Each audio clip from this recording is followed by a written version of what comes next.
Okay, so this unit is all about individual development. So we need to find out what some experts in this area think about this. So there's going to be at least one, if not, these are the old links, but there's going to be one, if not two links here in this doc that you have. And here's my recommendation here. I really do suggest that you make lots of comments on this thing, that you add notes. Think about people that you know, and if some of this information applies to you, then I would add it. There's an example here for you of what it is that you need to do. I've provided you with the theories, the theorists, and you can even see what they look like. The main ideas, stages, important terminology, etc., from each of these theories. And then this is the part that you're going to fill in for the rest of them. What would be an example of someone who this theory does apply to, and what would it look like if someone was an exception to the rule? So I'm going to discuss all these theories with you. You're going to fill in the rest of this table. And then what you're going to do is watch this episode of an old, I think it was 1990s TV show, and write a little analysis here where you explain how one of these theories relates to this episode of this TV show, and I'll explain more about that later. So let's go back. So the first thing to understand about, there's a couple of things actually to understand about these sociological or psychological or theorists. There really are just people who, for whatever reason, their ideas have become somewhat famous, right? Some of these people are from a long time ago, some of them not so much. Some of these theories, like Erikson, has stood the test of time. If you take anything about human development in post-secondary, you're going to learn about Erikson. There's just no two ways about it. Some of them are a little bit more modern. But theories can seem kind of scary, and sometimes they are. I found sociological theories very scary when I was a university student. I really never did get my head around them. These are a little bit more practical, and I find harder to, or easier to sort of understand. But they really are just some person's ideas. They're nothing more or less than that. For whatever rhyme or reason, they became well known. The other thing about these particular theories is that some of them are in stages. So some of them, you'll see, have ages associated to their stages or parts of life. Like here we see infant, then the child, then we see more of a teenager here and an adult later on. So those happen in stages. That means that these different things happen in this order. Whereas someone like Perlin, as we'll see later, these things are not necessarily in order. They're all happening all the time. So it is really important when you go to write an analysis using these theories that you are aware of which ones are stage theories and which ones are not. So let's get started. So Coder and Hall have this idea that there are 4 clocks that are always sort of operating on us: chronological, biological, psychological, sociological, and they're explained here. And this really is helpful, particularly for adulthood, right? Although it applies to everything, I suppose. So if you're of adult age, you're an adult according to the chronological clock. If you are of adult size and weight, and if you're able to procreate, to reproduce, then you are biologically an adult. If you can control your emotions, make good decisions, those kinds of things, then you're psychologically an adult. If you are doing the things that other people of your age are doing at a time that your friends and family, your culture, society sort of expects, then you are an adult according to the sociological clock. Now, I would argue that the sociological clock is perhaps the most powerful one. I can remember as a 30-something single female talking to a friend of mine about, geez, when are we going to, meet guys, get married, have kids, and sort of get caught up? And then my friend Lisa had a conversation with someone who had done all those things fairly late in life, at least it seemed that way at the time. And she had said to Lisa, well, what about, Jane? I heard Jane has a child. How old is Jane again? Oh, Jane's, 36. Oh, well, then this person said, I don't feel so bad. So Lisa told me this story, and we realized that there was no catching up, that we could get where we wanted to go, but we weren't going to feel like people in their late 20s getting married and having kids, because that ship had sailed, and we were going to have a different experience than those people.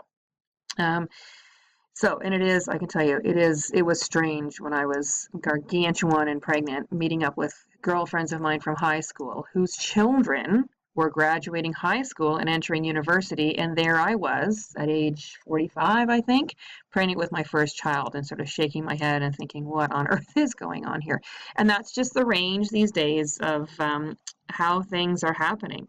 Um, Now, as it turns out, more people than I would have thought are actually with me in this 40 plus new to parenting thing these days. So it actually sociologically doesn't feel all that out of place, which has ended up being nice. So I actually, being single in my 30s was more on trend than I realized.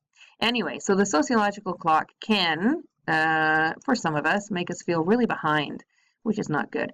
So here's some examples of if you were if the theory did make sense for this person. So if, for example, which I did, I felt very left behind by other people, it seemed like it was a race and I just kept falling farther and farther behind, then this theory would apply to me because I was feeling the push of the sociological clock. If, like friends of mine, same age, no spouses, no kids, seem to be flitting about having a great time, lots of hobbies, busy, traveling, this, that, whatever, I would argue that for them, the sociological clock is not very powerful. So Coder and Hall, their thinking does not apply to that kind of person. So that's what we mean by examples, people who these experts would say, yep, that's what we would predict. That's what should happen. If not, if they seem to be sort of saying, we don't care about your ideas, we're doing our own thing, then they are exceptions to the rule. Okay, so Jeffrey Arnett, this is a new guy on the scene, and if you watch, I think I've got some videos here, interviews with him. He's a newer thinker, which is cool. So he says that these things sort of happen. No, these things do not happen in order, even though they sound like they would, the age of this, the age of that. This stuff is all part and parcel of the stage of emerging adulthood, which is something that Jeffrey Arnett sort of invented.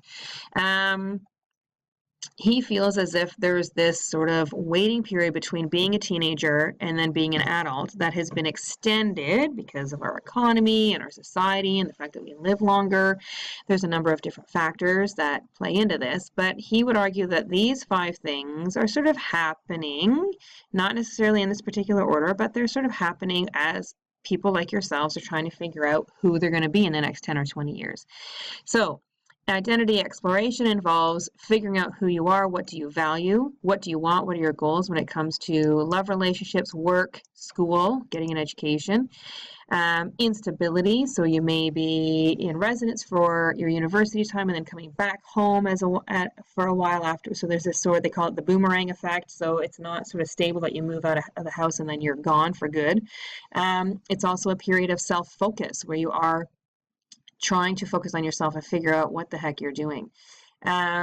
These people, these individuals might also feel in between. They're taking responsibility in some areas, but are still not quite feeling like a grown-up in other areas. And then it's also an age of possibilities. So there's optimism at this stage of life, or there should be optimism. He would argue that there's optimism at this stage of life, that people feel good about their futures and are hoping that they'll do better than their parents, even if their parents have, perhaps one could argue, messed things up or not been as successful as perhaps they would have liked. So perhaps parents are divorced or they've lost a job or struggled in different areas. Even if they've seen that, people of this emerging adulthood stage feel like they're going to do better, which is great. Thank goodness for the optimism of young people. We need it. All right. Lovinger, she is sort of a student of Freud. So that's why if you know anything about Freud, she's all about the ego, much like Freud was. And you'll find some of these people have taken bits and pieces or studied other older, more classical theorists and then come up with their own stuff. So Jane Lovinger has these 10 stages of how the ego is formed. So an infant, they don't really have very, very newborn infant doesn't really have an ego yet. It doesn't take long for one of those to develop. But they really don't seem to they're busy trying to figure out what is part of them and what is part of outside of them. And it can be quite fascinating to watch. I can remember watching my daughter sort of gaze at her hands, and you could imagine her little brain trying to figure out and understand that those were attached to her and that she was the one that was causing her hand to wave back and forth in front of her face. You can see her little brain sort of trying to sort those things out. It's quite fascinating. Eventually, you can't just hide things from your baby anymore and assume that they won't know that they exist. If you want to hide the favorite teddy bear, guess what? They're going to go looking for it because they now understand the idea that even though I can't see it, it's still there somewhere. Okay, later on, a child becomes very impulsive, and it's very much egocentric. They're all about themselves. And as parents and other caretakers, it's about trying to sort of walk that line of letting them explore, but then keeping some of those impulses in check a little bit. Children then become self-protective. This is the beginning of them being able to control themselves. They need control in their environment, but they only understand right and wrong in terms of, well, I got in trouble for that, mommy didn't seem to like that, that kind of stuff. So the idea, if you're going to do something wrong, is to not get caught. As a conformist, teenagers see life in very stereotypical ways. It's sort of black and white. There's a right and a wrong for every situation, and for them, it's very clear. For you, it can be very clear. As you get older, you may start noticing this in yourself or people around you already. You start to see those shades of gray. You start to understand that, but wait a minute, maybe based on this person's experience, it makes sense what their values or attitudes are. Maybe I disagree with this person, but I understand where they come from. Maybe it's not as simple, these two friends are fighting. Maybe there's not a simple answer of who was right or who was wrong. Maybe it's a little bit more complex. Young adults then start to be more self-aware. They start to know more about themselves, and they start to figure out that, hey, everyone is unique and different, and maybe that's okay. At the conscientious stage, we start to be able to appreciate the differences in other people and actually like that. And we can understand that there's give and take in relationships. So it's not always, we can't always be selfish. We have to, it's more of a partnership. At the individualistic stage, people become more tolerant of themselves and others. So you're willing to cut yourself and someone else some slack, which is good. At the autonomous stage, it's self-fulfillment that is the goal. And the person is better able to deal with inner conflicts between what they need to do and their duties that they have to perform and what it is that they'd rather be doing for themselves. And they also start to understand that other people need that autonomy too.